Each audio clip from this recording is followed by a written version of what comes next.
you for joining us. I know that there's not as many people are able to join us this time because lots of vacations happening, which is very exciting to finally be able to go on vacation. So hopefully you all have that in your plans as well at some point. But we are very excited to see everyone today and to welcome you to the Reduce and Reuse Working Group discussion. This is the unveiling of the draft action plan that we've been working on for the last year. And you should have all received an email earlier with the link to the draft action plan, and we will put that in the chat as well here. But for those of you who don't know me, my name is Erin Victor. I work here at MassDEP in the waste reduction branch and have been facilitating these meetings for this past year.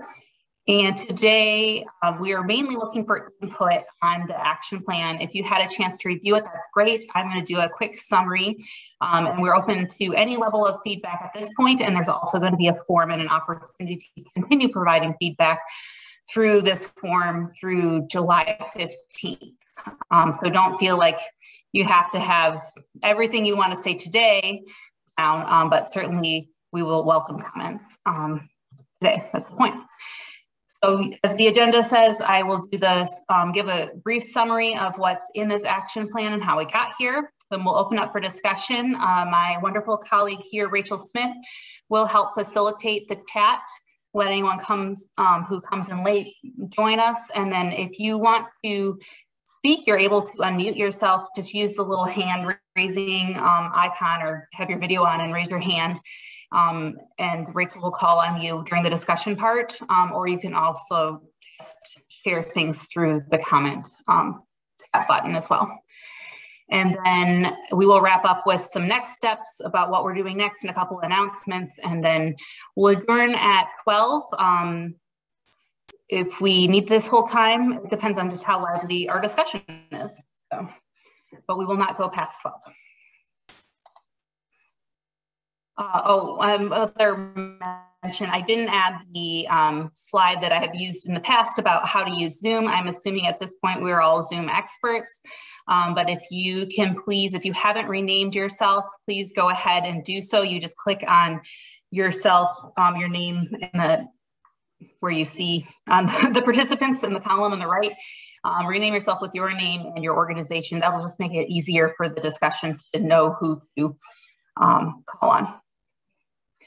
So many of you have seen this chart before. It's also in this action plan, but in our draft solid waste master plan, which will hopefully be finalized very soon here, we have spelled out some pretty aggressive goals for reducing waste, including a 90% reduction based off 2018 baseline by 2050. And that is going to require some things higher up the hierarchy, including waste reduction and reuse. And so that's what this action plan is all about, how here in Massachusetts we plan to get to that, and how we plan to work further up the waste hierarchy. These are the materials that we focused our discussions on. So we have a number of conversations over this past year focused on these priority materials that were identified in our solid waste master plan based off of both the reuse potential, the waste reduction potential, and the amount of these materials made up in our solid waste stream based off our waste characterization data, which can all be found on the MassDEP website if you want to dive into that. But this is where we wanted to focus because it would make the largest impact. This is a recap of all of the meetings that we have held thus far. We kicked off in March 2020. It was our only in-person meeting. And since then, we've been embracing this virtual world. And it's actually been pretty great because more people are able to join us from across the state that would have a hard time getting into the Boston office otherwise. So we're glad that it's allowed us to hear from more voices across the state. And these links, I'll send out this presentation afterwards. It'll be posted on our website. They all go to the archive page that we have on our website. There is all the slide decks, meeting summary notes, and for most of these recordings, if you have any desire to go back and look at the conversations in the past if there's any that pique your interest and you missed and were unable to attend and want to learn more about. It's all there. So once we had all those meetings, we had summarized all of the barriers that we heard, we summarized all of the strategies that we heard, and then we had to actually figure out what we were going to put in this plan. So we had introduced this prioritization matrix to this working group a while back, and how we were going to actually narrow down the list of really excellent ideas, but we couldn't do all of them. There are only so many of us and so much time. So we based it off of the impact, feasibility, and the amount of support. The support we determined through how much support we heard through all of you, through multiple different discussions where you did some voting, and then we had a survey, and just what we heard over and over again. And those were all ranked high, medium, and low. And we put them into a big spreadsheet, and we sorted through all of this internally in our waste reduction, our waste group here at MassDEP. And we are today. This action plan has not gone through the approval process with our commissioner yet, just to let you all know. It is largely aligned, and we were able to see that most of it is aligned with stuff that's already in our solid waste master plan. That's a very good sign, but just so you know that once we get your input on this, we'll incorporate that input, and then it will go through a final review process with our commissioner. The action plan is organized. We decided, rather than organize it by material type, to organize it by the lever or the tool that we have here at MassDEP in order to make changes. So we see our role as being able to do some education and behavior change, provide tools, resources, and technical assistance to nonprofits, community groups, businesses, municipalities, provide financial and grant incentives, job training, workforce development, networking, legislation changes, and procurement. And in some of these, you will notice that it is things that are slightly outside of our scope here at MassDEP. So we have indicated who we would partner with in order to try to push some of these things forwards, to work across different governmental branches and with other groups. To try to make it slightly easier to read this plan, we used a number of different symbols. For each of the strategies that we have collectively identified and decided to incorporate into this action plan. There's a short-term, medium-term, and long-term, which just corresponds to what we'll do in the next couple of years, what we'll do a little bit further out, 3 to 5 years, and things that'll be more in the 6 to 7 year range. Obviously, as we start going on this plan, we've always talked about this being a living document, and if things change, we will update it accordingly. And then there's the status icons where we wanted to keep everyone up to date with where we're at with all of these things. And so there's completed, ongoing, in progress, and not started, so you know. We haven't gotten to this yet because it's on our radar. It's just, we don't have time quite yet. We're working on these other things. And we've been trying to tackle a combination in the short term of both easy wins as well as things that are just a pressing priority because of other things going on in the state, or, you know, like the timeliness of certain actions. So I don't want to read through every single one of these. I do hope that most people had a chance to take a look at it, but I did want to I just took screenshots of all of the different actions that are in the Reduce and Reuse Action Plan and how they're organized. I briefly touch on these, but I wanted to put them up in case during our discussion people want to refer back to them. So you can see here, this we have 3 actions under our education and behavior change. At the beginning of each section, we put a little blurb that explains some of the barriers that we heard and why we included these items based off of our discussions. So you can see developing a statewide educational campaign, developing a reuse directory to better connect people to reuse resources and outlets, and then to provide an online calculator. These are things that we've all talked about in our groups in the past, but then what is new here is our timeline, our status, and then notes. So we included anything that we've done thus far up into this point, or kind of ideas in terms of how we'll incorporate these. For example, with the statewide educational campaign, we already have Recycle Smart Massachusetts. So we've been incorporating waste reduction, reuse, repair topics through social media, newsletters already. And so it would be building upon something that we already have. So just trying to highlight where some of these things already exist or what status they're at the moment. Tools, resources, and technical assistance. This was the biggest section, so it doesn't all fit on one page. Hopefully you can read this. It's a little bit small for me.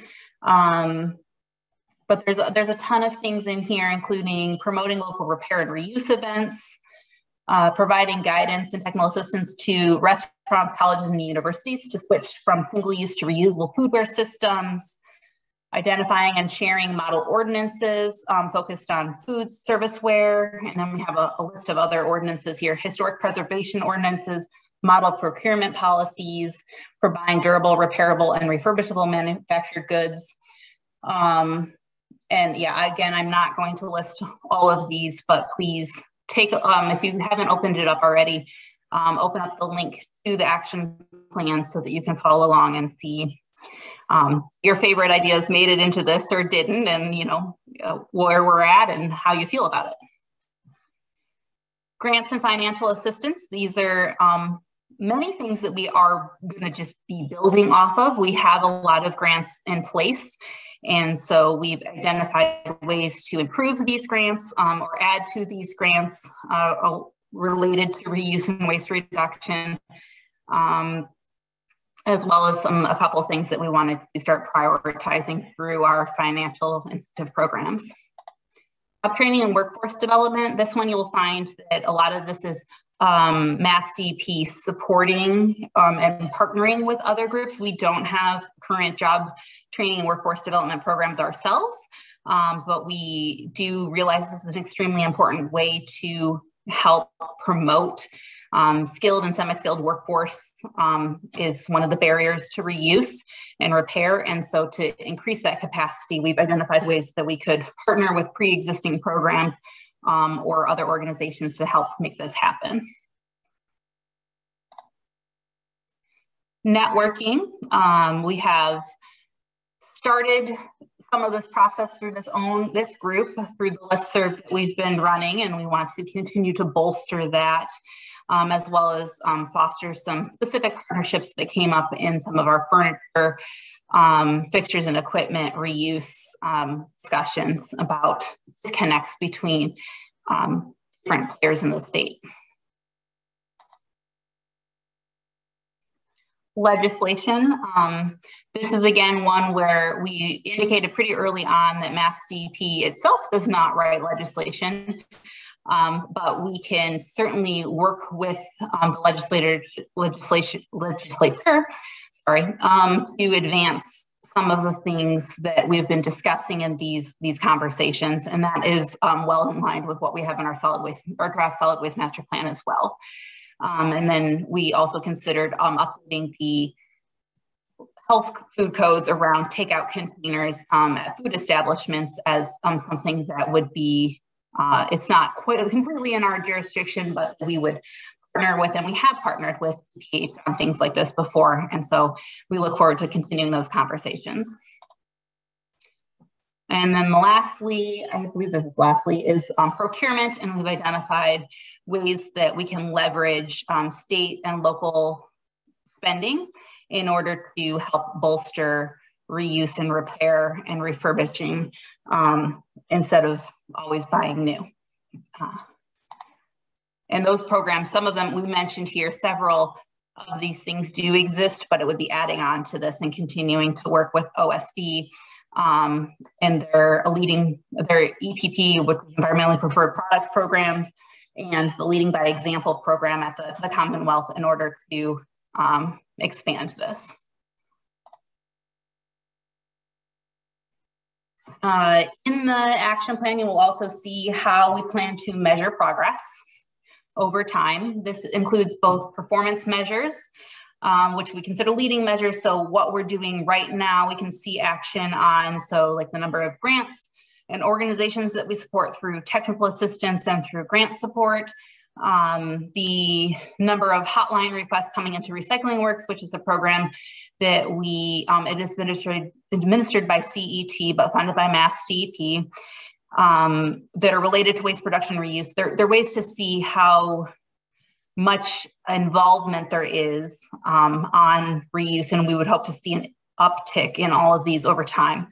And then the lagging measures are the things that we can't measure quite as frequently, but we would like to see maybe every 3 to 5 years, when we can look at these things, we would see progress towards our goals.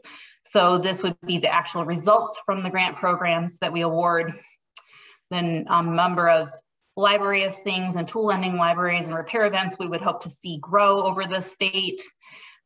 We would survey residents' attitudes about behaviors related to reduce and reuse. We already do a survey about recycling, and we want to incorporate reuse into that as well. And then we recently just completed, which I'm excited to announce as well, and is included in these slides, a study working with students at the Tufts Urban Environmental Planning Program, UEP program, on the economic health of the reuse sector. So they looked at and did an analysis both spatially and economically of how many reuse and repair businesses we have throughout the state, where they're located, how many people they employ, and how much revenue they generate. So the idea here is that as we continue to make progress on this action plan, that we would see an increase in reuse throughout the state as measured by people's attitudes across the Commonwealth as well, and the health of the reuse economic sector. And then of course, we continue to track our waste reduction goal, which would be, it would incorporate things beyond reduce and reuse, but it certainly you would see those reflected in the number that we would be generating less trash per household, or trash in general in the Commonwealth, as we continue to build a culture of source reduction and reuse. I mentioned this a couple times. The idea is both behind the way that we set up the draft action plan and the tool that we've been using for the directory of all of for all of the reuse enthusiasts across the state, is to incorporate it into this tool called Airtable that makes it so that you can sort by different sectors, by different priority materials, by different levers that we use, by status and time frame, to see more in real time where we're at with each of these different strategies that we are indicating that we are going to do. So you'll be able to see, as we continue to complete things, where we're at, what we haven't started, and do it in any way that you would like. So that is coming. That won't be completed until we have a approved plan. Going forward, we've kept pretty close to this working group schedule. We're now at this point where we're collecting input from all of you on this draft. This summer through early fall, we will be taking a recess from these working group meetings, where we'll take a look at all of the feedback that we find, incorporate it into the action plan, and then it will go through this internal review and approval process here at MassDEP. And then in the fall, we will post the action plan and start working on it. And at that point, we will periodically reconvene this group to share updates, to provide networking and opportunities, share cool ideas and things that are happening across the state with reuse, and just keep momentum going, but it won't be as regular as we have been this past year trying to create this plan. So I'm going to, at this point, open it up. As I mentioned, any comments are welcome. You do not, we also have this input form. Those are not mutually exclusive. You can comment here and put things into this form through July 15th, but we really want to hear what your impressions are, what you think. So I will let Rachel take it from here. So we do have one comment in the chat about procurement and, recommending that we focus on RFP language for brand new items to reduce barriers. And they mentioned, this is from Robin Ingenthorn, and he, notes that there are barriers such as license limitations, firmware updates, warranty limits, things like that. And it's, purchasing used goods has a lot of problems. I mean, there's a lot of, challenges. So he's suggesting a partnership with NASPO, which I looked up, and it's the National Association of State Procurement Officials. So that could be someone to partner on the procurement step. And then, and he's going on to say, it's hard to compare prices of, different used good. I think that's kind of one of the challenges. Yeah, that's certainly a challenge. And thanks for bringing that up, Robin. I didn't personally know about that resource or that group.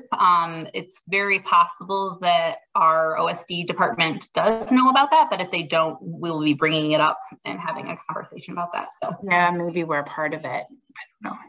Yeah, our procurement agency definitely participates in NASPO. So that's a suggestion, is to look at a partnership with them. Great. Yeah, they would be great. The other comment that came in the chat from Brian Postali, one of my concerns is how this information gets publicized effectively. How can we partner with communities to expand knowledge to the masses? He's concerned about the outreach.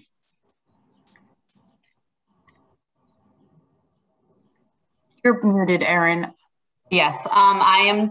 That is why I put all these things in here so that I could at some point reference things. So I will, in some cases, direct folks back to where I see that in our action plan, but that certainly, if you are still feeling like this doesn't adequately address your comment or concern, and that's why we're here and listening to this. So that is where this developing a statewide educational campaign around best practices, at least that's how I'm interpreting that, comes in, that this is important to continue building awareness throughout the state about waste reduction.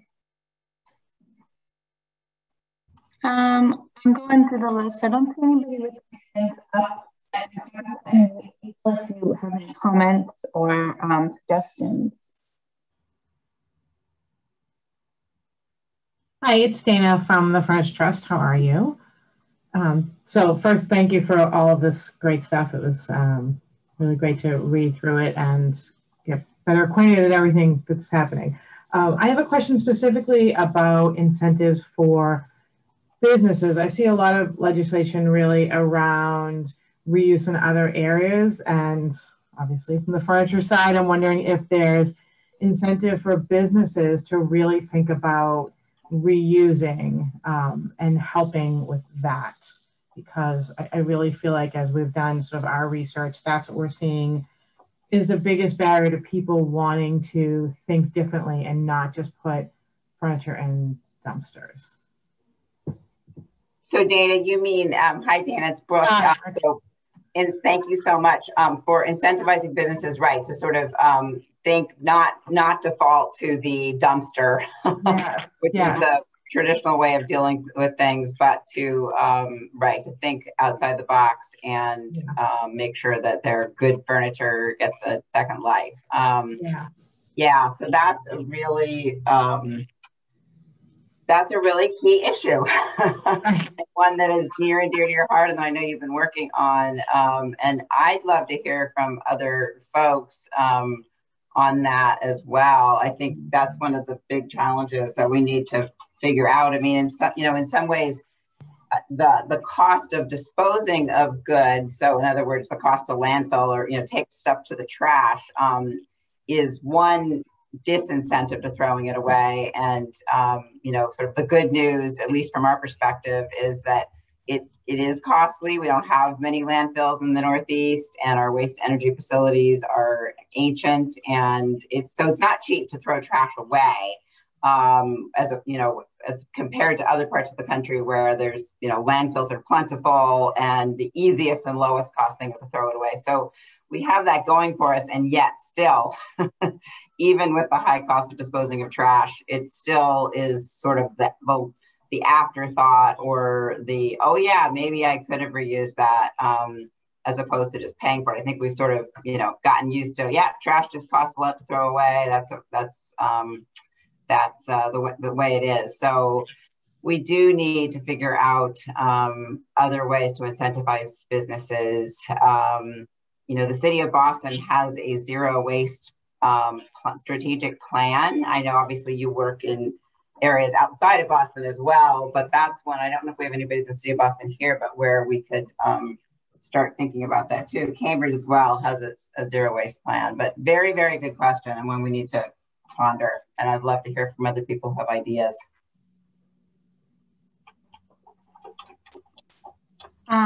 It's related to the, need for incentives. John Hart from Planet Aid, notes that the profit within the US for textile reuse is razor thin. There are very few repairists in the industry, and most of it's done by larger brands exclusively on their own clothing or products. So, again, he's concerned about, how can we incentivize textile reuse?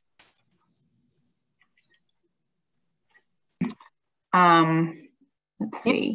And I will just say, just because you did mention that this is one of your first meetings, or is your first meeting, that the waste ban that is currently being considered for around textiles is one way to incentivize that. And then there are a couple things that we had heard throughout our discussions about addressing illegal dumping at nonprofits and textile bins in order to, we do recognize that there are thin margins working in the nonprofit reuse sector. And so some of the things that we've identified in this were ordinances or models for how to effectively address dumping. But other than that, I am hearing a theme so far that we will definitely take into consideration is how to bolster this grants and financial incentives to other entities. I mean, just a logistic question, and I see, even like throughout the pandemic, right? There'd be big signs, do not leave your stuff. And then people would leave stuff, right? So I'm sure that if I was running those nonprofits, I would be really unhappy. And the cost to sort through all that is difficult. So is there a way in those situations to have, so I live in Arlington, and so we're very lucky that we have textile recycling, book recycling. We have bins, not always easy to find them, but almost like could all of those sort of be together? So if you had a nonprofit and then you had the bins right there, I mean, sometimes you making it so easy for people. And I don't know if that's where some maybe grants or other incentives could come in, and that helps all the sort of entities in one. I don't know if that's part of like thinking logistically where things are too, if that's part of the process. I can't say that we have thought about the location of that. I think we'll see that once we do this directory and see spatially where everything is. And I know that's one of the reasons behind promoting what they call zero waste days at towns, is to make it more convenient so people can drop off their donations all at the same time. Brooke? Yeah, and I think that we call, there's an idea or a program called CHARMS, or Center for Hard to Recycle Materials, which is something we promote and incentivize municipalities to do. That's probably one of the reasons Arlington, being very progressive, that has set up those, ideally a one-stop shop where you can bring back your textiles, your books, your used electronics, and even some of the, your mattresses, ideally at some point, furniture that has, could have a second life. So we do incentivize that through our municipal recycling dividends program to get cities and towns to host those drop-off points where it's an all-in-one. But I agree that particularly, in places like Greater Boston, we need more capacity. Between towns and nonprofits, it's not enough. So, and convenience is key. I had a question actually for John from Hart from Planet Aid, because I'm taking notes on this. When you talked about textiles and the repair industry is very minimal, do you mean so the repair of textiles to keep them in circulation as opposed to recovering and sending them, say reselling them in thrift stores or sending them overseas for reuse there? Which were you talking about, or was it both? I was specifically referring to the reuse market within the U.S. because most clothing and textile recycling is effectively done by filtering it into developing world markets. There's a big market for about 75% of the textiles that are donated to every organization within the U.S. are shipped into developing markets because that's where the interest is for our clothing. And one thing I've seen people trying to do in order to increase reuse is to incentivize reuse within the US, because thrift store markets are mostly interested in the highest quality. That's why 75% of it is shipped to developing markets, because it's not of the highest quality or of the right brands or whatever. And a lot of clothing, as it kind of falls apart, is not worth saving. And so there's that kind of lack of incentive. It's kind of a both end problem. There's no real interest in the profitability of rebuilding these clothing, rebuilding and reusing this clothing, because it doesn't have the quality to be rebuilt. And then on the other end of it, there's not a lot of interest or value on the back end of it either, because collecting the clothing and shipping internationally is expensive. So you end up with razor thin margins on both ends of the spectrum. I feel like there has to be some incentive in order to actually help them with that. Both ends. So I can say that the California Product Stewardship Council is working on this. Joanne Brosh has been on a couple of these meetings, and they were looking at hosting what they call, I think, a repair academy for clothing in the San Francisco Bay Area. It got postponed to the pandemic, but we're watching that closely as an interesting model. There's actually one in the UK that functions relatively well too. It's a member of a design school they do where they rebuild clothing, but it's meant to be part of the fashion market. So they redesign it within their own kind of space. It's complicated to get started because you have to build it from the ground up at an educational level, and that's complicated. It takes a lot of incentivizing that's not really within the wheelhouse here. Yeah, I'd love to talk to you more about that. Yeah, I'll follow up. Thank you. Hi, Brooke, and good to see you. And John, nice to meet you. This is Jackie King with Smart Secondary Materials and Recycled Textiles. And certainly, John, from the for-profit sector, it's really the same issues you're describing. And so I just wanted to echo that. But, the other big problem, as you said, John, is that so much of the things that can't be reused, it's because of the quality of the material. So you go back to fast fashion, and we're not going to solve that problem, and Massachusetts isn't going to solve it. But I do think there has to be some incentivization in order for any of this to, the reuse part to become more than what is really the cream of the crop, getting resold and reused here versus shipped somewhere else, and then eventually some of it has to go to the waste stream. I mean, there's a lot of technology being talked about and developed now from a chemical recycling perspective, but I think we're 5 years away, I think, from any of that being a profitable business. But, for the future for Massachusetts, maybe there's, some way to be a part of that conversation with some of those groups looking to do that. But again, I encourage all those groups. I just don't see them being profitable right away. But of course, a lot of us never had iPhones until 10 years ago. So, you know, life is moving very quickly. But anyway, I just want to throw my 2 cents in, but good to see you, Brooke. And thanks for hosting. Jackie. And my team had a call with Accelerating Circularity. Oh, good. Okay. Yeah, about a month ago, and that dialogue is continuing. So we're definitely, that's on our radar. So yeah, and we're part of, you know, we're collaborators with them. You know, okay, thank you. So good. Thank you.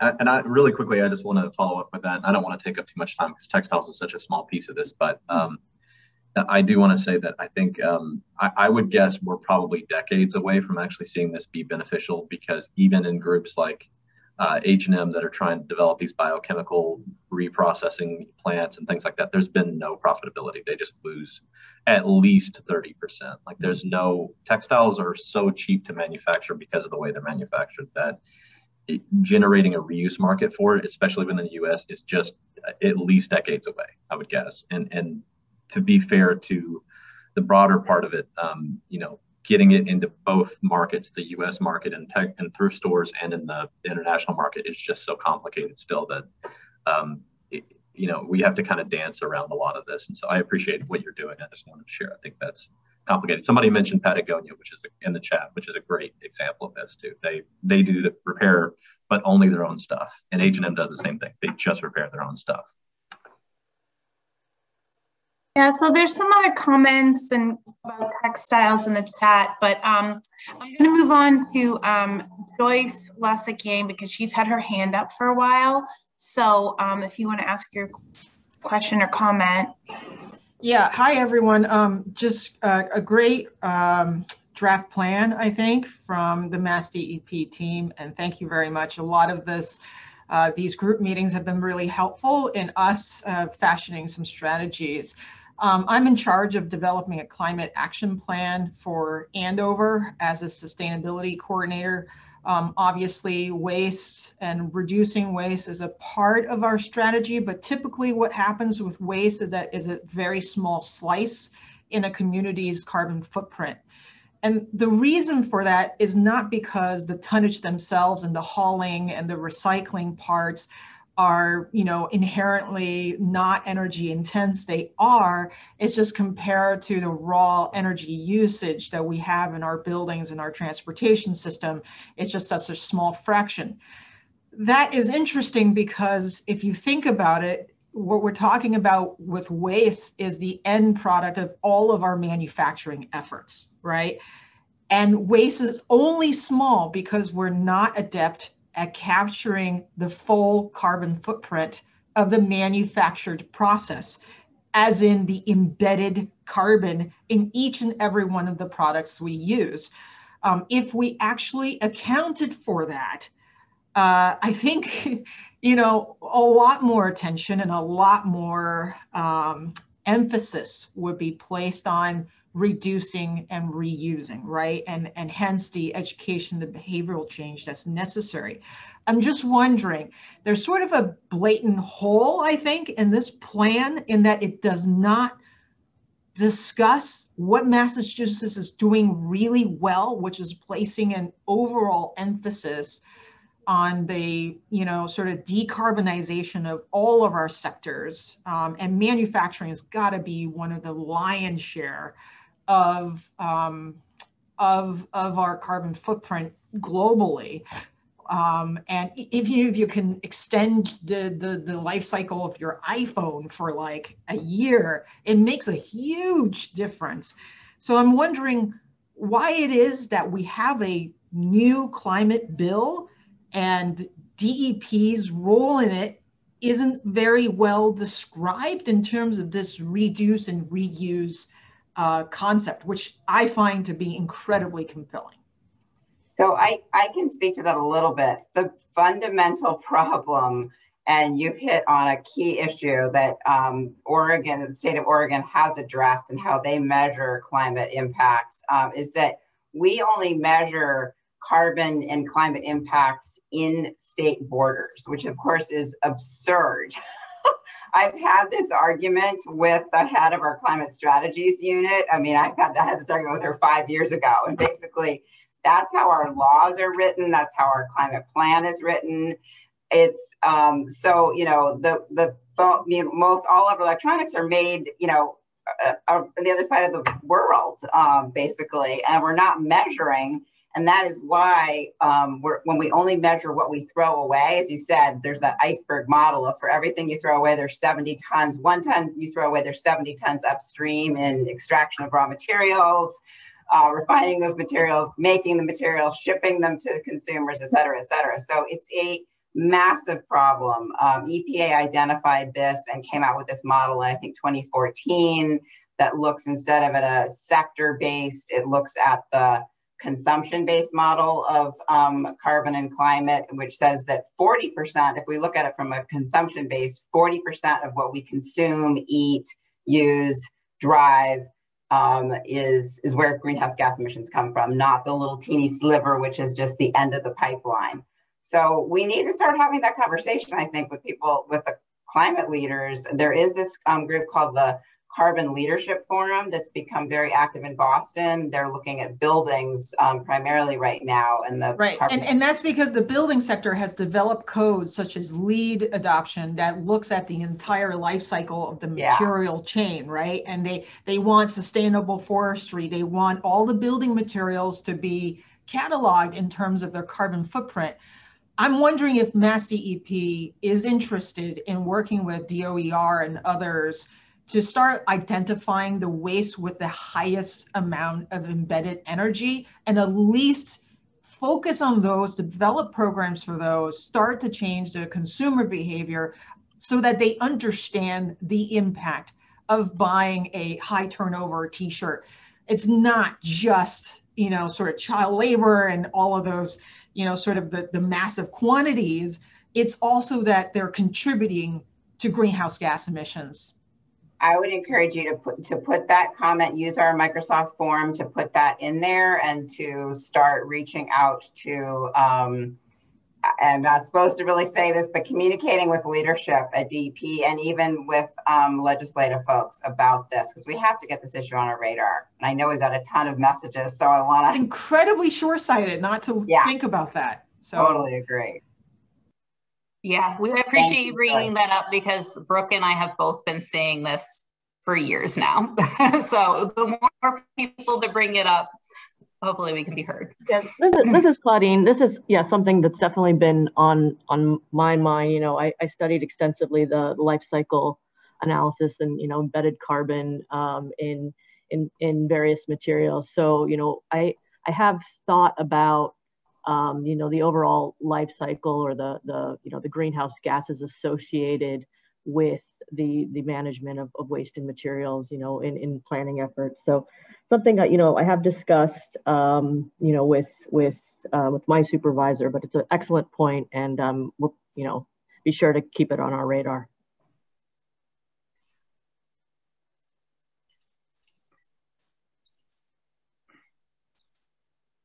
Okay, so the chat is very active. I mean, I'm sure everybody's reading through on their own, which is great. So I'm not gonna, you know, go through every comment here, but there was a few kind of at the beginning about outreach and, you know, how we can share this work plan, action plan, and educate. And so there was some ideas about working with schools and the green team that MassDEP is connected with, to reuse activities and ideas for students. That's a suggestion if it's not already in there. And also local chambers of commerce could be brought on board to help work with, you know, the local businesses. So a few people mentioned that their chambers of commerce could be good partners for some of this as well. And then, you know, the Fix-It clinics, both in person and Zoom. So now we can start kind of augment these virtual ones with some in-person events, which can be very successful. Let's see. Yeah, local officials and, you know, legislators and things like that, getting them on board.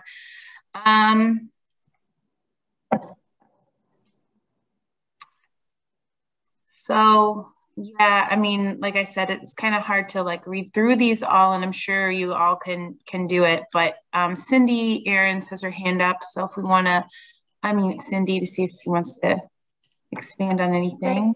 Yeah, thanks, Rachel. I wanted to build on, and I'm going to move the conversation a bit to the first group, the education group, which I think is good. And first of all, by the way, thanks for involving all of us coming from different areas to work on this. And this is a lot of really hard work. And thank you to all of you at DEP for putting this together.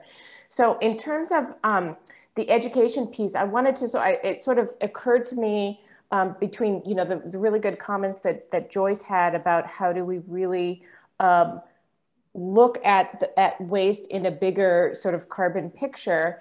And DEP has been really good about sort of being transparent about the data that it collects, the graphs and the maps about which municipalities are generating how much trash or recycling, or the tables of what everybody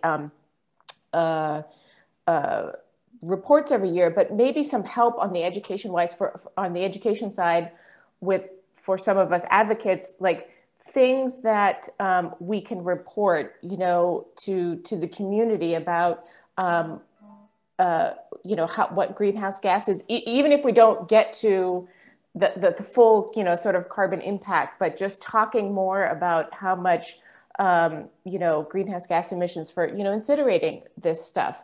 And just more sort of, or talking about the environmental justice piece of it. We all know, right? All of us on this call know, where our incinerators are located, and they're located in very close to environmental justice communities. So how, in addition to the great, like I love Recycle Smart, and it's really quirky and fun, and that kind of social media stuff is great. But I think it would help for us, advocates that are spread out in municipalities, some universal, stuff around environmental justice and the real carbon impact, the real greenhouse gas impact that some of this stuff has for us to be able to share would be helpful. So maybe you're looking for something like facts or talking points, things like that. Exactly. Or, more, map kind of things. Like I love that you had done a couple of years ago, a map of what the municipalities, how much, waste they were generating each year. And it marked, which communities were doing pay-as-you-throw or smart and which weren't, and something, sort of along that lines, but getting a little bit more to identifying, these other, it's not just the cost of stuff, it's the other impacts that's having, public health, that kind of stuff. I'm going to share a map that we have for environmental justice communities too. Just can kind of see one of the resources we have too. I'll put it in the chat. Yeah, and Cindy, this might fall a little bit, to some extent, under the create or promote an online calculator to quantify environmental, social, and economic benefits of reuse. And this is why we did do the economic analysis of the reuse sector. And something that we thought about with Recycle Smart a lot in terms of how do we tell the story wider than just, avoiding landfill or avoiding incinerators, but what are those environmental justice impacts? What are the social impacts? What are, trying to make it so it appeals to multiple people as well. So, but that's a great comment. So, thank you. And one more quick thing. And the other thing that I think, or at least in the work that I'm doing, sometimes I don't know if we need to have like different sort of education and outreach for like municipal staff versus the public. Because even at a minimum, like Recycle Smart and some of that outreach is good even for staff. But if there's somehow that we want municipal staff to sort of look at things a little bit different than the way we, sort of educate and increase awareness in the public. That's just like a sort of a random thought. I don't have like a good thought about how that can be done, but thinking about it that way. Thanks. Mm-hmm.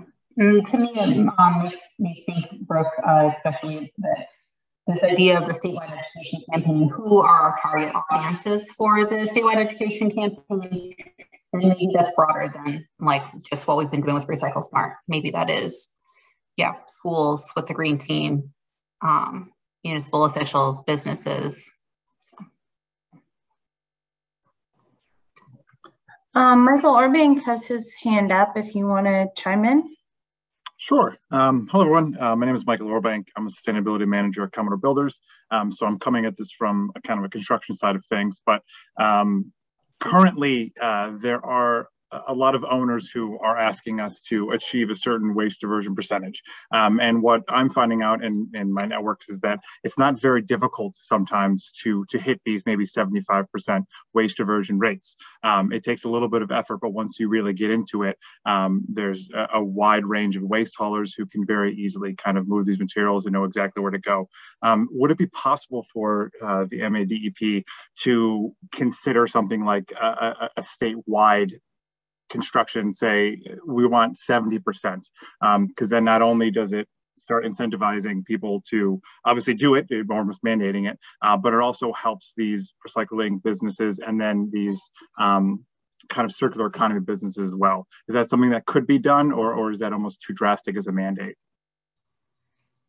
I can just speak quickly to that. So we have a disposal ban on construction and demolition waste, but it's not been enforced. It has very little teeth. I'm embarrassed even to tell you that the big initiative we've just spent like a year rolling out is to raise the actual diversion. I think it's to 15%? It might be 20% anyway. And it was a big, long fight. But on a more positive note, what I want to say is that using models like Portland, Oregon, and I believe Madison, Wisconsin, where the local government passes that ordinance and says, we're not going to issue you a building permit unless you come up with a plan for diversion. And then in some cases, even you're going to put $1,000 deposit down. And once you come back and prove to us that you have diverted 75% of it, we'll give you that money back. So I think the power, as for many, many things, it starts at local government. It starts with local advocates, business owners, activists and advocates telling local government, let's do it here. And then eventually the state sadly catches up, or we hope. I mean, we've seen the same thing with plastic bag and polystyrene bans. We're still hoping the state's going to get on board with that. But local government is where it's at. And my team at DEP is there to support and help local government get there. So we've done some research and work on these model ordinances and could do more. But great point, Michael. Thank you. Thank you. Yeah, I think you mentioned in the chat, like the green community status. So that's like a local. Yeah, and I can say, I see Peter Mui's got his hand up. I can say that we did have a conversation. I've always wanted the Green Communities program, which is run by Department of Energy Resources, to include waste reduction. There were some internal discussions with, and I was part of them, with folks at DOER and DEP a couple of years ago. The DEP person retired.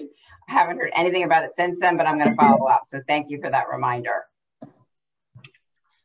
Peter, you can unmute. So I just want to speak to Robin and Michael's, Brooks and Michael's comments about construction. So there's this statewide commission that's polishing up its final report in California right now. And I suggest you look at that for their recommendations as to how to handle the construction and demolition debris, because it's a big Megillah. I mean, the problem is that the way things are currently set up right now, there's no real good way to separate this stuff out. And we're struggling, California's trying to take the lead on this, and we're really, really struggling with it. So it's not simple, so to claim you're claiming 70% or whatever, it's really, really hard to do in a way that doesn't look like you're just sort of waving your hands about it.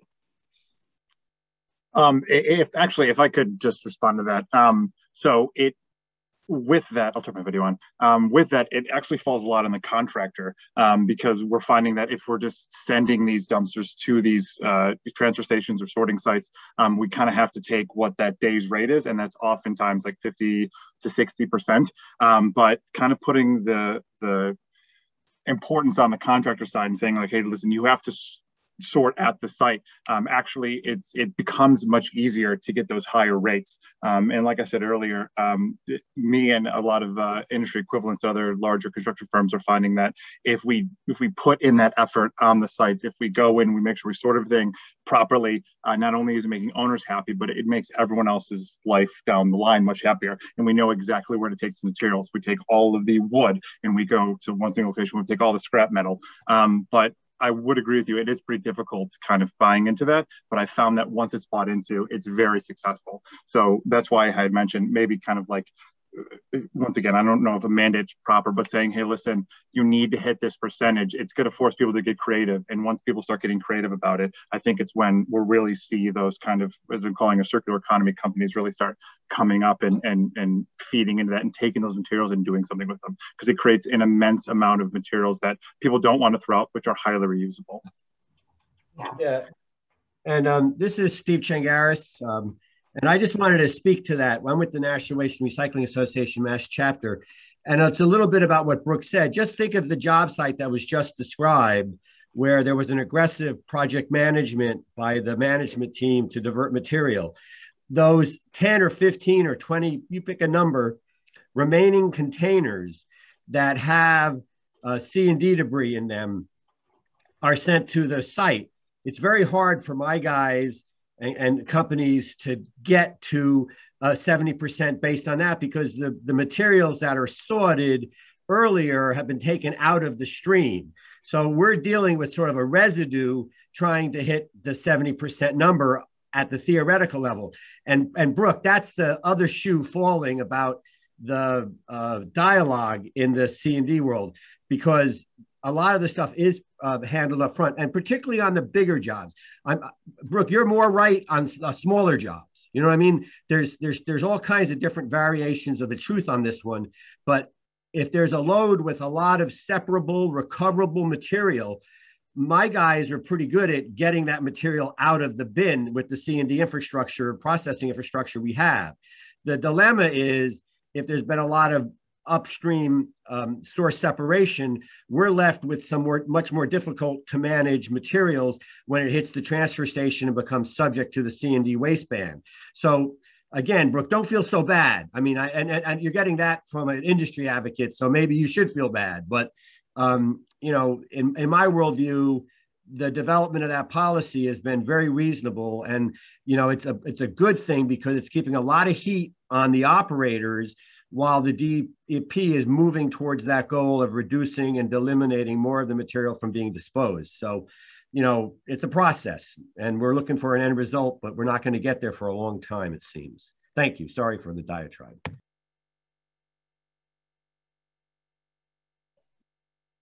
Peter?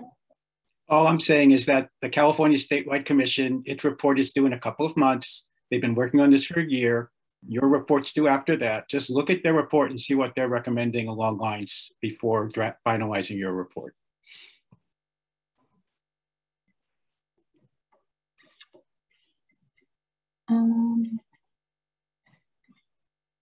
Okay.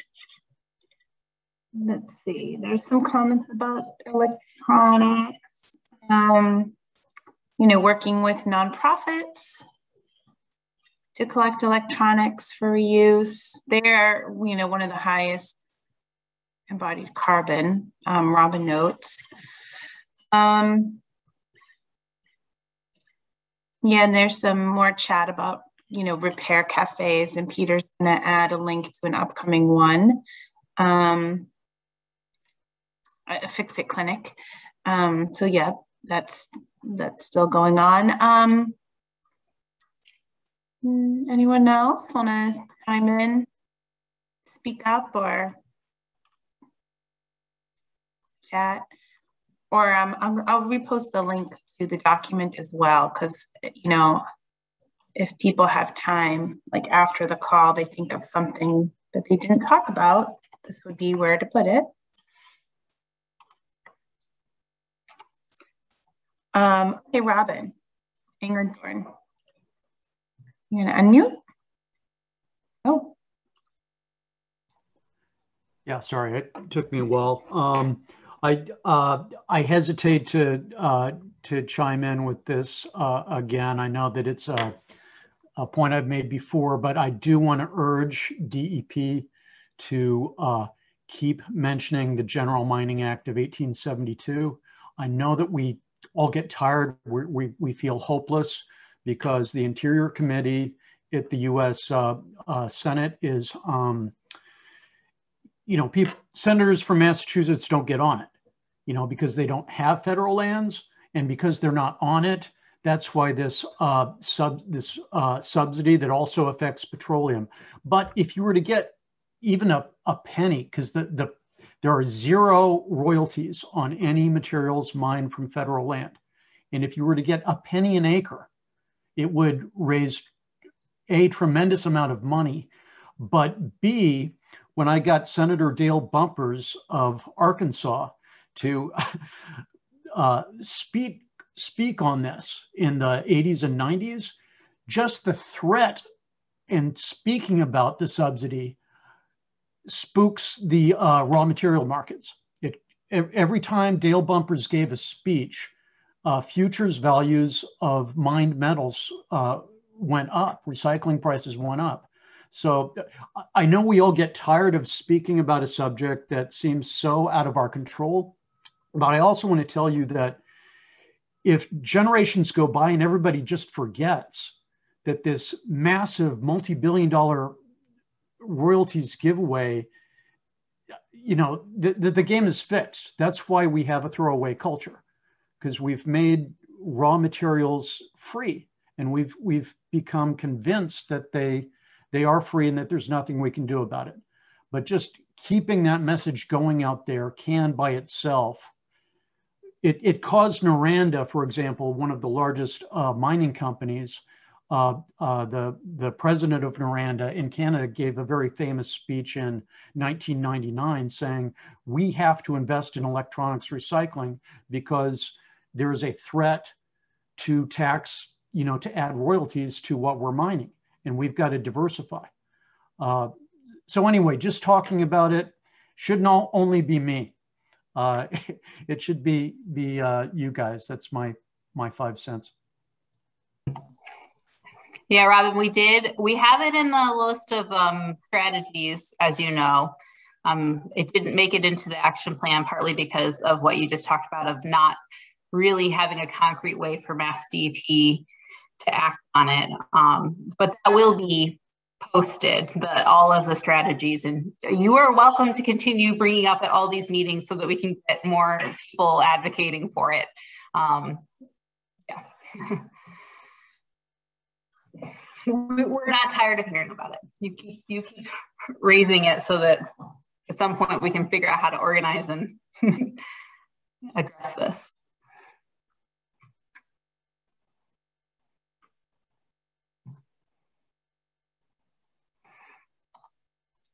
I feel like so far people have brought some pretty good points, some pretty hard points for us to really take a look at how to incorporate. Would love to have more people speak up. Obviously, everything that's in the chat is being captured, even if we're not reading it all out loud. But if there are other points of conversation that you want to speak up, we would love to hear your voice and see your face if you're looking for it.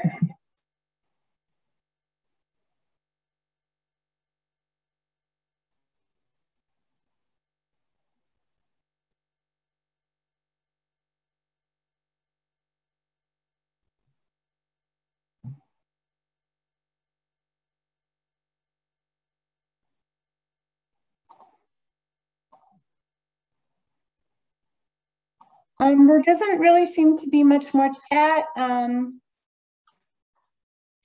I don't know.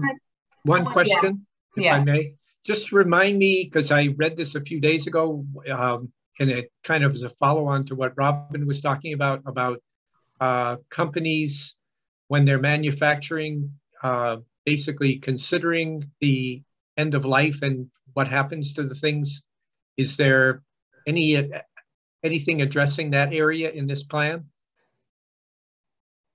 So I think you're talking about extended producer responsibility laws. Yes. And Aaron, remind me, I know this came up a lot of times. I hope it's made it in there. Yeah, it was a hot topic.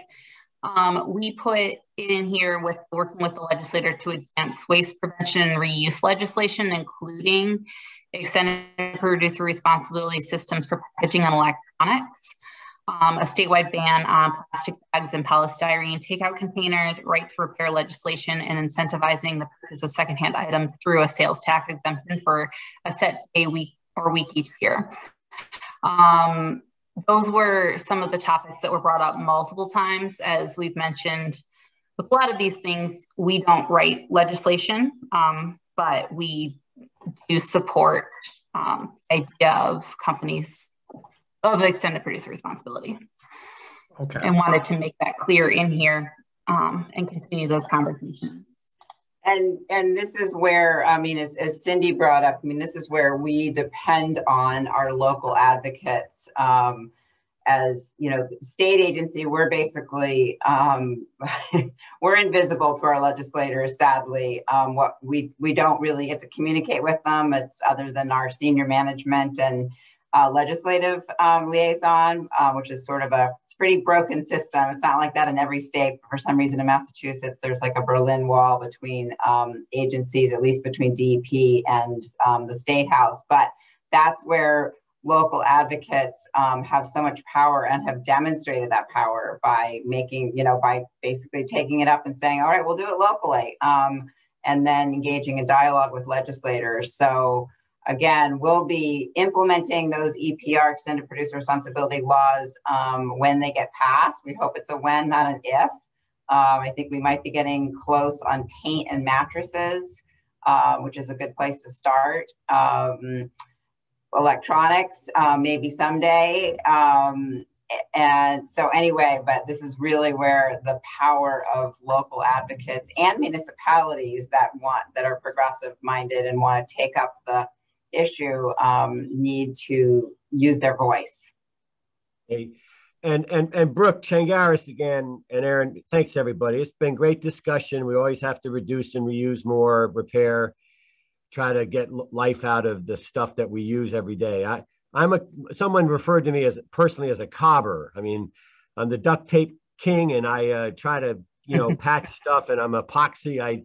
Something breaks, my wife wants to go to the store and buy something new. I'm always the guy, I'm going to patch it. And I've had pretty good success. But just to re-echo what Brooke was saying, if there is a solar energy project coming to your town or a wind turbine project coming to the Cape, it would behoove the people approving those projects to ask for the recycling and the end-of-life management plan.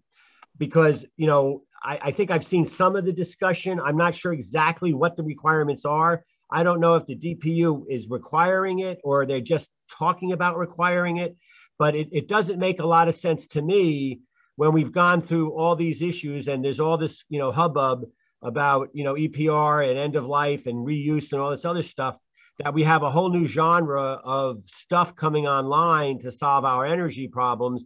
And we're just kicking the recycling can of those items down the road.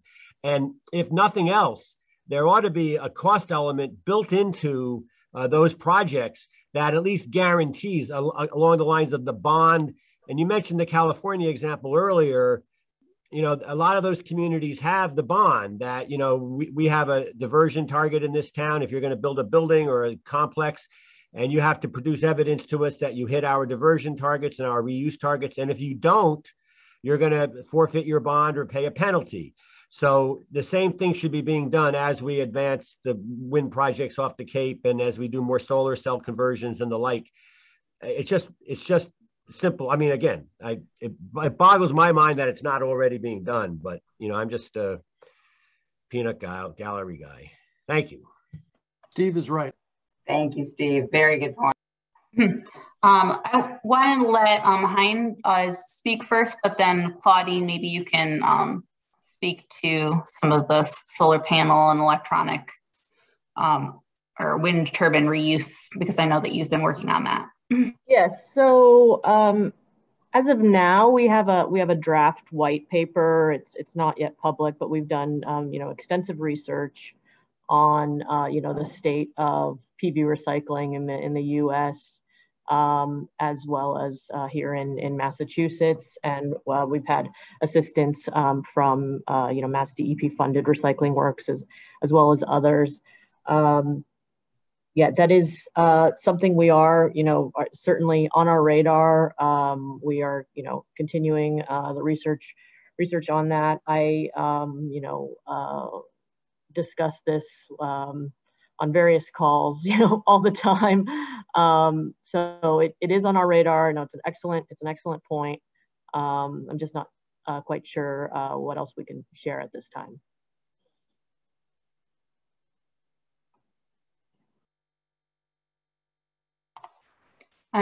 Hayne, you've had your hand up for a while. Yes, hi, sorry. The dog was barking.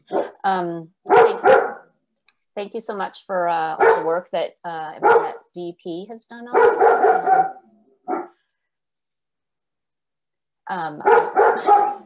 I'm going to mute myself and try to calm down my dog. And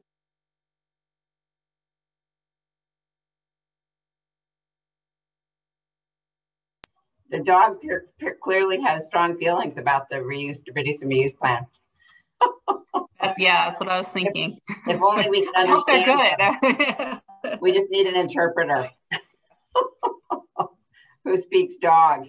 One language bank we don't have at MassDEP. Sorry about that. I think he's calmer now. I wanted to go back to the part about education and behavior change and what can be done about that. And I have this idea. I don't know whether it falls under the purview of MassDEP or who would do this.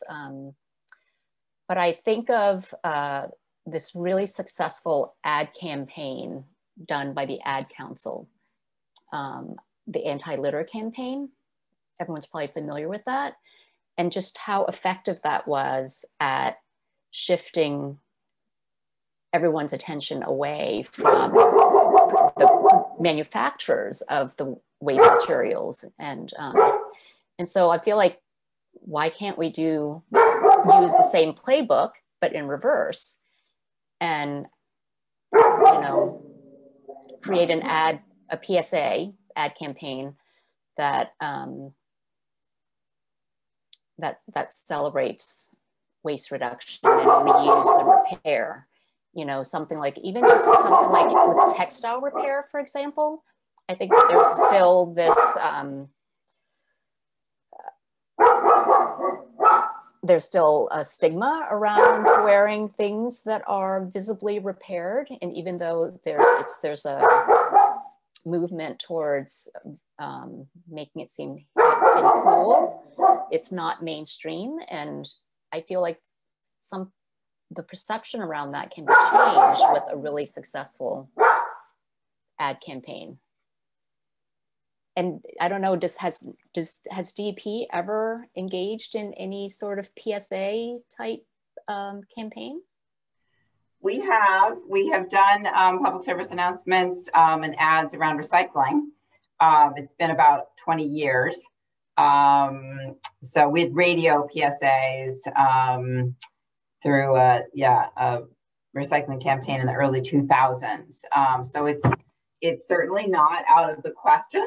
And it's you know, partly a resource issue, but yes, it's something that we do believe we need to do more education. In Minnesota, we've been looking closely at what Minnesota is doing. They've done market research on sort of people's attitudes and beliefs about repaired and reused and shopping, you know, reused goods. And so we're going to be looking at their playbook. They've got a campaign in, I think it's Hennepin County, that really promotes the value of reuse. And they have some interesting findings from their market research that when people find out that reuse, there's a connection between reuse and not filling up landfills or burning waste, there's sort of an aha moment. Oh, wow, I never thought about it that way, you know? So we're watching and working with them closely. So we've had several talks with them, but that's a great point.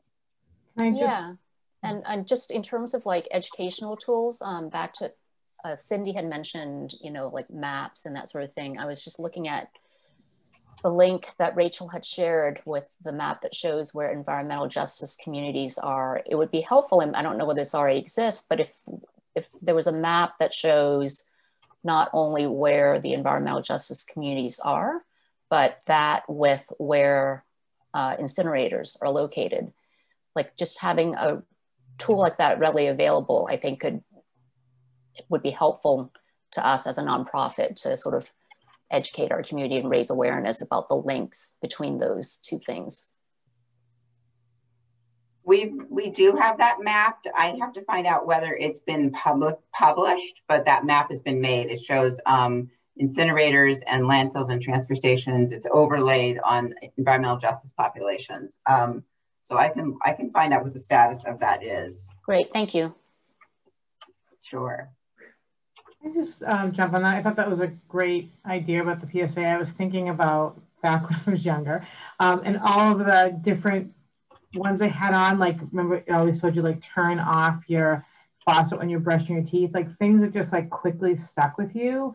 I think sometimes in this reuse world, and people get really confused of like, what's better? Like, so is it putting solar panels on my roof better, but then where do they go? And it's difficult for people who aren't in it all the time to navigate through it. Like, even, you know, thinking about, you know, back to sort of really my land, like, you know, furniture, like there's all this great furniture that people just, they don't have time to think about it. And they're like, okay, we'll put it in a dumpster, it just goes away. And so it would be great to sort of have like a simple one pager or a PSA about, you know, what happens? How can you, you know, think about reusing an item or fixing it? And then if not, what's the best place for it? Just, you know, simple, quick things to help people who aren't in it every day. Yeah, and we've been putting some of that on the Recycle Smart educational campaign, but that's a social media run campaign, and we haven't had the funds in order to make it like a big PSA, or some of that stuff a big PSA, but it is worth getting out to a larger population. We were lucky, obviously, to receive a grant, and we have been educating our industry on furniture. And we start out with this big picture of a landfill, and we tell them how much tons of furniture go into a landfill every year. And people were blown away. They had no idea, because they just think really only about their project. So even I think those metrics are staggering. Yeah, you guys have done a very good job of sharing the metrics and the stories too. Thank you. Well, following your lead. Erin, did you want to share? Yeah, sorry. My camera's not working, so I've kept it on like the open thing. So I just wanted to point out and just make, I know that, you know, especially with an education or behavior change, I think for us is our focus, especially with the population of young people that we work with, everything's about accessibility, and particularly in the city of Boston and the really direct surrounding communities. Even when we talk about things like reuse and like repurposing items, or even people like say shopping at thrift stores, things like that, it's progressively coming along with the sort of trend for resellers, you know, the individual reseller trend that's come up, whether it be with books or with clothing, textiles, things like that, is that affordable reused items is actually becoming out of reach for a lot of low income populations, even within the city of Boston. And when it comes to discarding of objects, you know, for us during COVID, we had to swap to, we don't do in-home pickups anymore. We had to do to a contactless pickup format. And even though people wanted to give away the books, it's the accessibility part of how to access resources to get the books out of their home, whether it be elderly populations or people that don't have disabilities, whether seen or unseen, and being able to get items out that they wanted to get rid of. And then they end up just putting things in the dumpster that they physically can't get out of their homes because we physically can't go into their homes. And so this, for us, it's like a twofold piece, particularly like we work with books. The majority of items that we work with the books, it's a really heavy thing. And we don't want those to go into landfills and things like that. But even if you look at like textiles, like when people have, you know, many garbage bags full of clothing and they want to get it out, but they don't have a way of getting it out, or if they want to shop as a shop in a way that's more, you know, environmentally sound, you know, constantly the thrift stores are usually bought out by people who have a lot of funds and can go frequently every day as resellers. And so their option to buy new clothing that's much cheaper is often what they're going to go with, because it comes down to an income thing for them. And so I think keeping in mind, not just like the, you know, a lot of people have a lot of resources, but for us, our focus on, in particular with this, is really about the low income and like looking at the socioeconomic barriers that prevent people from doing what they want to do, because it comes down to, how do I pay my bills, keep my lights on, feed my kids, and be, you know, sound about my decisions with recycle and reuse. And I think people often have to make a decision that's going to be the easiest for them to say, okay, well, I have to think about the here and now. And then part of the education part is how do you make that accessible for folks? And why is it really important for them to be thinking about those things and not just the here and now? So just wanted to highlight that, is like, that's our focus constantly when we're thinking about book pickups or clothing pickups for things like that. So sorry, that was kind of rambling, but I just want to throw that in there. No, thanks, Erin. I was wondering if so we've obviously heard a lot about the access on or the convenience of being able to donate items that you want to get rid of for reuse. But this idea of people being priced out of purchasing or accessing reusable goods, I was wondering if you could expand upon that a little bit. And I see John nodding, so maybe he can as well. So. Yeah, so we've had, I don't know if it's possible to be partnering with other like organizations. We've had some folks that have had neighbors be able to help, but also like move companies that might want to donate or be part of a program where they can do things at a cut rate to help move and focus on getting things from inside someone's home to out. I think furniture, we don't really deal with furniture. I know that that's probably one of the biggest barriers, is when people have to move and get things out and they physically can't move it. But for us, for books, try to pair them up with like moving companies that might be able to do it at a reduced cost, like if it's a thing like that. Or if everybody's getting to get things together on a single street and they can come in and call in with their neighbors, you know, get things in especially in the city of Boston, you know, if they don't live in an apartment building, but they live in an area where they have like a couple apartments in one, like a triple decker, like are there 4 or 5 houses that are willing to pool their resources, and they can have someone come and get everything down from those 4 or 5 resources together at a single time. Similar to what you think of with, you know, when you have a swap day or a, you know, like the Concord zero waste, like a zero waste day or swap day, it's like one, you're getting everybody to pool in resources. I know that I had been in a Concord zero waste day and a woman had come by and we were accepting books, obviously. And she had gone back. She's like, oh, I didn't realize you're taking books. I have these books, but my neighbor has books. Let me see if she wants to get rid of them. She's like 80, 90 years old, you know, because they had been getting ready for this Concord zero waste day. And she was willing to go out and like pick up those couple of boxes from her because she had no other way of getting, and she didn't want to throw them away, obviously. But I don't know if there's a way, and I don't have, like, that's just what we've come up with, like, as a short-term, very brief solution during COVID. But I think it's going to require more than just one. I think it's going to require public and private sector organizations to be involved in this, because that's who's all participating. You know what I mean? That's who's moving and grooving. You know, it's not just public sector, it's not just nonprofits. And there is, you know, people that are in the private sector that are willing to do things for a reduced rate or free, you know, if they get recognition for doing those things. And so we've worked like really well with like Gentle Giant, who's been willing to do that with us. And there's a million move companies in the city of Boston, you know, and in the state. I think there's just more resources that are available. It just takes that ask and figuring out how to make it a formal partnership, you know, particularly with folks with disabilities and folks that are in the elderly population. In those two specific, you know, to be able to, the accessibility, being able to physically get things out. That's all that I had, though. I know there's some people that have really good ideas. No, thank you, Erin. That's helpful as we think about, we've heard access as an issue, convenience is an issue before, but this helps expand our horizon about how we think about that. Don, did you want to add to that or expand upon that, or have something else that you want to talk about? Yeah, I mean, so many great points made. I want to respond to all of them, but I'm going to try to stay in my lane here. On Aaron's point about, you asked about the accessibility for low-income people. One of the things we've seen in kind of the thrift market is there's a growing entrepreneurship within that market of young people who are buying out the highest quality items and reselling them on things like Depop and issues like that. So we've seen kind of a growing trend in that, and also a growing backlash against it from markets who are unhappy with the way that's been working. So there's been a lot of that kind of resale market. You see it with, like, you know, in the basic sense of like Facebook Marketplace, people buying up, you know, higher end items at cheap rates and then reselling them on the higher end organizations. So that is an issue that I don't necessarily know we're going to be able to address. But on the ad space, because I feel like I might be able to speak to that a little bit as a marketing person, I do think that works really well. I tend to, from my experience working with Planet Aid and other organizations, the landfill picture I think works well.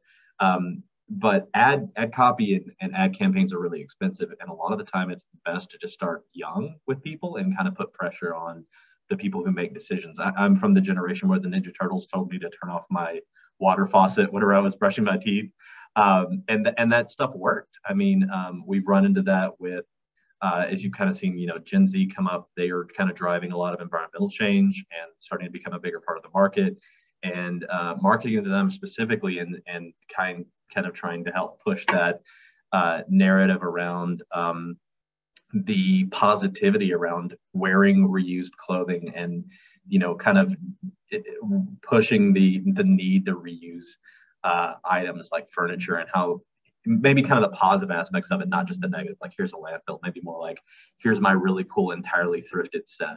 But again, it goes back to the ad campaigns are expensive, and you'd have to probably pull together a collaborative group to push that kind of stuff and have local campaigns involved, and that's a complicated setup. So I'm not sure how much MassDEP could do, but I'd love to see it, because I think that would work.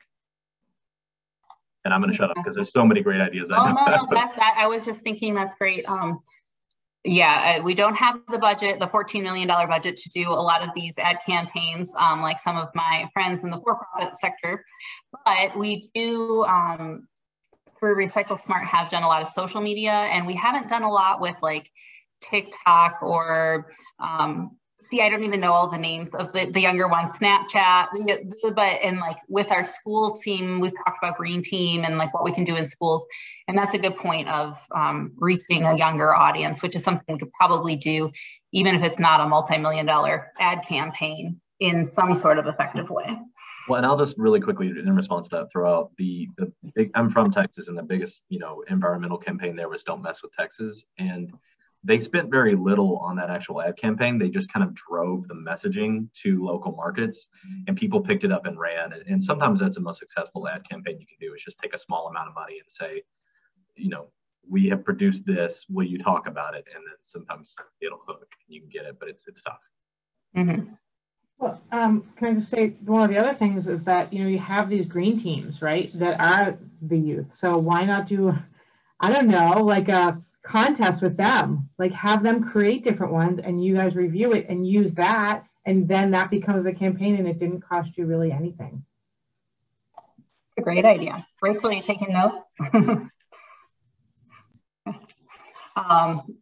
Great. So we have, I think, about 15 minutes that we've dedicated with our agenda to more conversation. If there's other points that folks want to make, I think there's been some excellent things that we've been hearing, lots of ideas. And then also, if you don't know how to use the little hand raising icon, just unmute yourself. It's fine.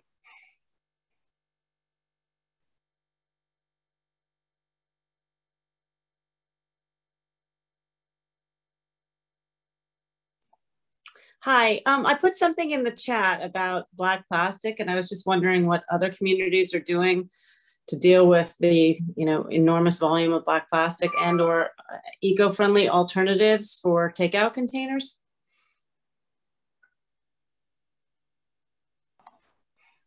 I can certainly let some of the other communities talk about that. I was also, Susan, do you know about the government reuse form that Upstream runs? No. Okay, I can send that information out as well. Essentially, there's a group with Upstream Solutions, and they have been tackling specifically takeout food and reducing the amount of waste and single-use plastics in that area. And so they've, and they work, we're a member of it, and several people in this working group are as well. But they work with municipalities and local, state, and federal government on solutions to this type of thing. And it is included somewhat in all of our plan in terms of actions that we want to pursue. But I don't know if there's other communities on here that could talk about black plastic in particular. Because my understanding is, at least in Wellesley, it's all being landfilled. Yeah, it can't be recycled. I mean, it's not sorted correctly. Really, I'll just chime in to say that if we really want to tackle this, it should be reusables. Reusables just trump. I mean, anything that you substitute for black plastic, or a lot of restaurants, because their consumers want them to green up their operations, so they've gone to compostable plastic containers, which is great, except when your customer takes that home and then throws it in the trash, you haven't really accomplished anything. So, it's a little bit of greenwashing. So we really need to push, reuse trumps recycling, hands down. That's why, was what we're talking about. So, restaurants like Grainmaker in Somerville, which has got, I bought their glass container with a lid, and you bring it, I think I paid $8 for it. You walk in and they hand you a new glass container, and they take your other one back. And we've given a couple of grants to businesses that are supporting this kind of work. A brewery in Somerville that's going with stainless steel. So that's where we need to be moving. And so we've got a ways to go, but. Yeah, and Recycling Works recently developed a guide about that you can share with restaurants locally, both about like what is recyclable packaging, and then how to take into consider reusables. And they have a couple case studies on their website. So Recycling Works MA, we can put the link in there. So this is and then there's a whole lot of push for communities to only offer, or restaurants to only offer like single-use utensils and straws upon request, because that is a really great way to like reduce things right off the bat. Because especially right now, if you're getting takeout, you might be taking it home. You already have your forks and knives, and you have your ketchup. You don't need ketchup packets. You have you don't need a straw. So having those on request only also helps decrease restaurant waste. But Cindy had her hand up. I know she's worked on this in Lexington. So do you want to share, Cindy? Yeah, sorry, I had to get back to my Zoom screen because I was trying to, you mentioned the Recycling Works MA, and I wanted to look right away at whatever you were mentioning. So if you have the link directly to those case studies or whatever would be great. I just wanted to mention, and people may know about like TerraCycle, and they have a free, brigade for plastic food containers. But in working with some other colleagues that are on the line, like Hien from Lexington Zero Waste Collaborative, we're a little concerned about exactly as Brooke and everybody's mentioned, like really the idea is not to find ways to recycle these hard to use things, but to reuse them. And I just wanted to mention that I've tried to, and not very successfully, in doing a collection of this black plastic, I've tried to wash and identify those because even those containers themselves can be reused. They can be washed and reused. And finding, some outlets, like I have been able to give some of them to some food pantries and places that are, making it, especially with the pandemic, we're making, meals and things like that to reuse. But the problem is that, and this sort of, I'm going to tie it back to something, maybe more education or something. I mean, I know that there are grants and resources, but all of these organizations that I spoke to that were like, oh yeah, maybe we'll take them and reuse them.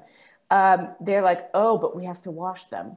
And that, like, we don't have either the facilities or the, you know, we don't have the time or the, you know, have the money to pay somebody to wash them.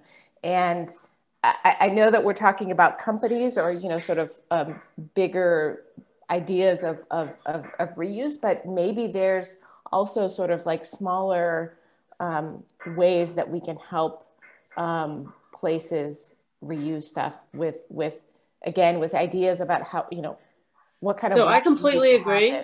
Yeah. I you know, the concept I had thought about and have run, you know, through a few people who are involved in the Wellesley recycling and disposal facility is some kind of sterilization process. Because if we site source separate, so you could actually just have a specific, you know, place for the black plastic. And then if there's a means to sterilize it and then, you know, give it back to the, you know, people in town. I mean, that's not the ideal solution, but if you see at our RDF, you know, the amount of black plastic that's in the, you know, bins, and you know that's all being landfilled, it's just it's enormous, you know, landfill clogging.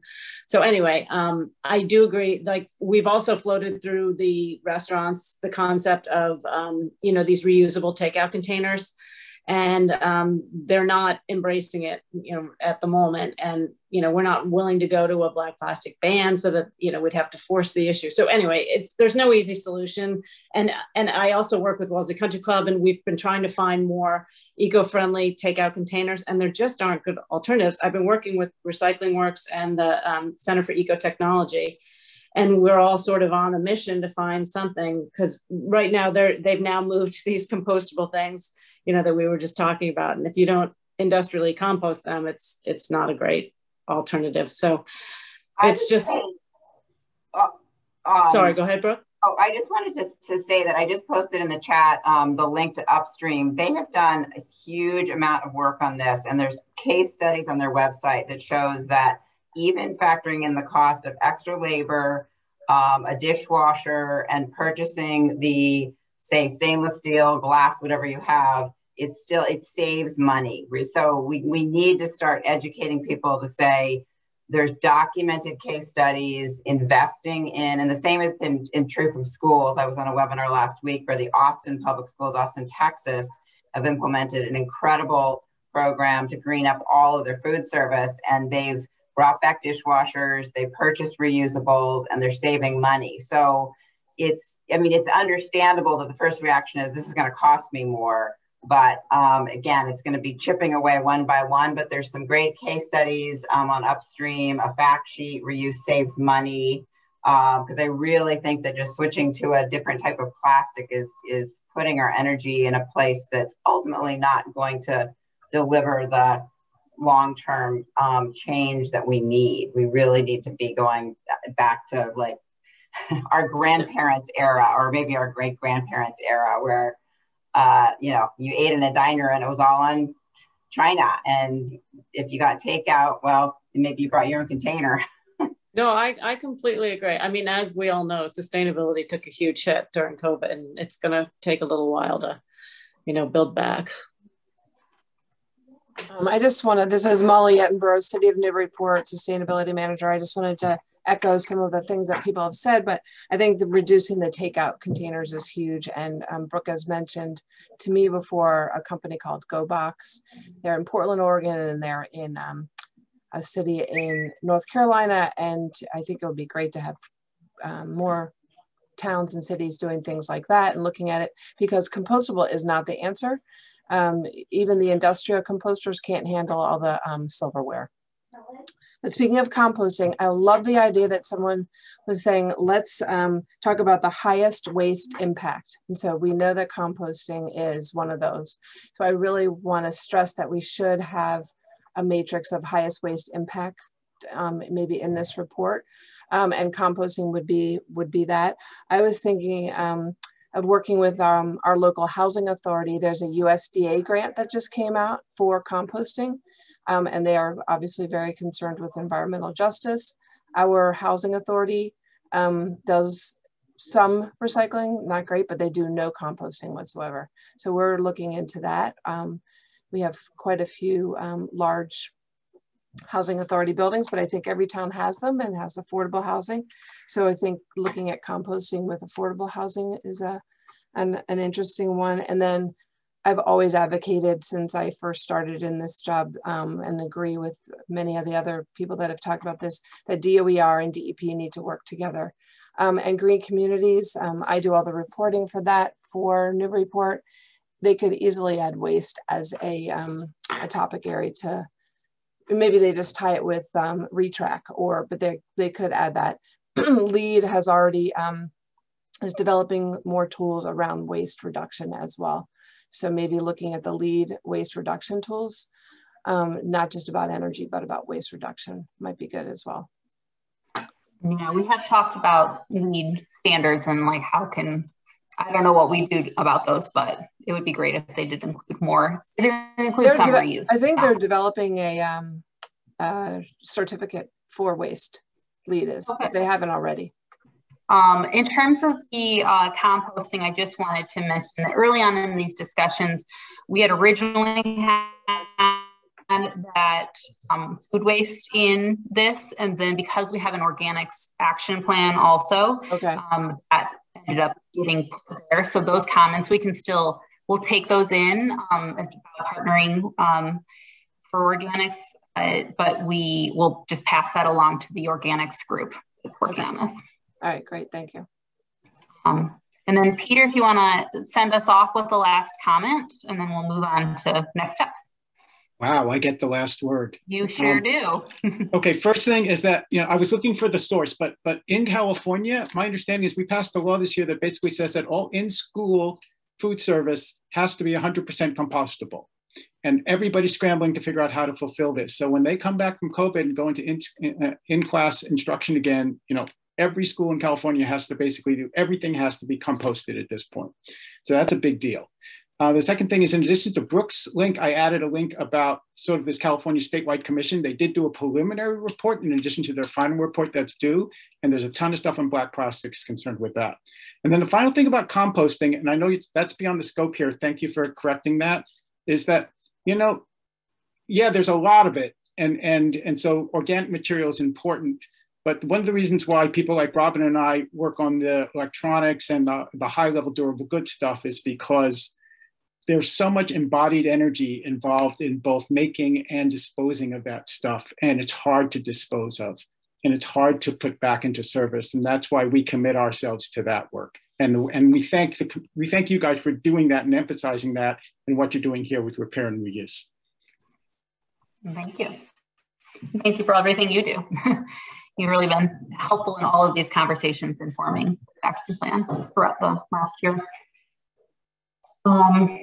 So, okay, we are at 11:45. So in order to keep to our schedule, I am going to quickly, so I mentioned that at this point, you can continue to provide feedback if you forgot something or if you didn't get a chance to make one of your points, or you want to reiterate something someone else said. The more times we hear the same thing, if you agreed with someone, the more likely it will be, incorporated. So feel free to repeat other folks in the form. But so we'll be incorporating feedback July through September, internally reviewing and going through an approval process. And then at some point in this fall, we plan to post this action plan and then continue working group meetings. These are the links again to the forum for input. You have till July 15th to provide any additional comments you may have. Again, speaking up today does not mean that you can't also add more comments into the forum. And then if there are other people who you think would provide valuable opinions or be interested in commenting on this plan, please by all means send it to them. We have distributed to as many people as we could think of, but there's certainly more folks that may be interested and we would like to hear from. Regardless of whether or not they participated in past meetings. It doesn't matter, we want to hear. As a couple announcements, I want to mention that our microgrant program is now accepting applications for this year. We have been Those are funding for up to $5,000 for eligible for-profit and nonprofit organizations for innovative short-term waste reduction projects focused on waste reduction, reuse, and repair. The link to the online application, the grant guidelines are here.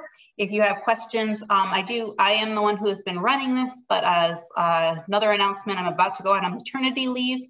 So if you don't get a hold of me, it is because I am not there. So Janice Perret, my colleague here at MassDEP, would be happy to answer your questions and help you with that process if you miss me.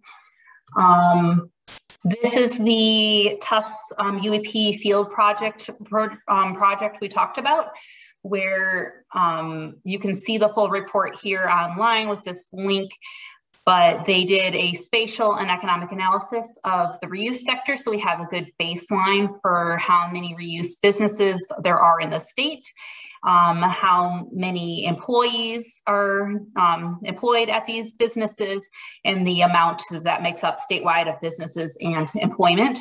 So it's a good baseline number. It also just shows, this is a incredible, it is part of the economy, and it should be taken seriously.